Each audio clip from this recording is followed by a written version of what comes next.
Pablo.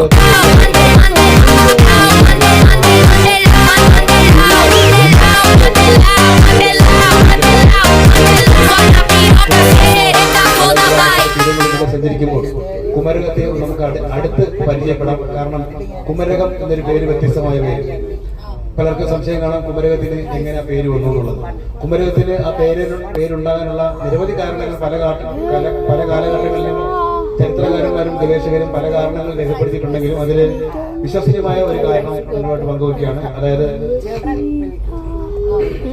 പ്രാചീന ദക്ഷിണേന്ത്യയിൽ നിലനിന്നിരുന്ന സംസ്കാരമായ ദ്രാവിഡ സംസ്കാരത്തിന്റെ ഭാഗമായി ഇതേ സംസ്കാരം കേരളത്തിലും നിലനിൽക്കുകയും ദ്രാവിഡരുടെ പ്രധാന ആരാധനാമൂർത്തിയായിരുന്ന കുമരൻ എന്ന ആരാധനാമൂർത്തിയുടെ നാമത്തിൽ നിന്നാണ് കുമരകം എന്ന പേരുണ്ടാകാനുള്ള കാരണമായി വിശ്വസിക്കുന്നത്.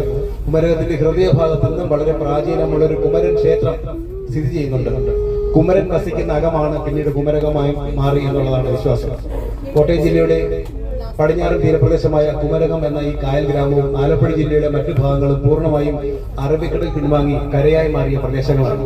അറബിക്കടൽ പിൻവാങ്ങി ചതുപ്പ് നിലങ്ങളായി കിടന്ന ഈ ഭൂപ്രദേശം കാലക്രമേണ ബ്രിട്ടീഷ് ഭരണത്തിന് കീഴിലാകുകയും ബ്രിട്ടീഷ് ഭരണകാലത്ത് ഭരണ നിർവഹണങ്ങൾക്കായി കുമരകത്തിന്റെ തീരങ്ങളിലേക്ക് എത്തിച്ചേർന്ന ബ്രിട്ടീഷ് പൗരൻ AJ ബക്കർ തന്റെ കഠിനമായ പരിശ്രമത്തിന്റെ ഫലമായി ചതുപ്പ് നിലമായി കിടന്ന ഈ ഭൂപ്രദേശം കാർഷിക കേന്ദ്രവും ജനവാസയോഗ്യവും ആദ്യ കുമരകത്തിന്റെ പിതാവ് എന്നറിയപ്പെടുന്നത് AJ ബക്കർ എന്ന ബ്രിട്ടീഷ് പൗരനാണ്.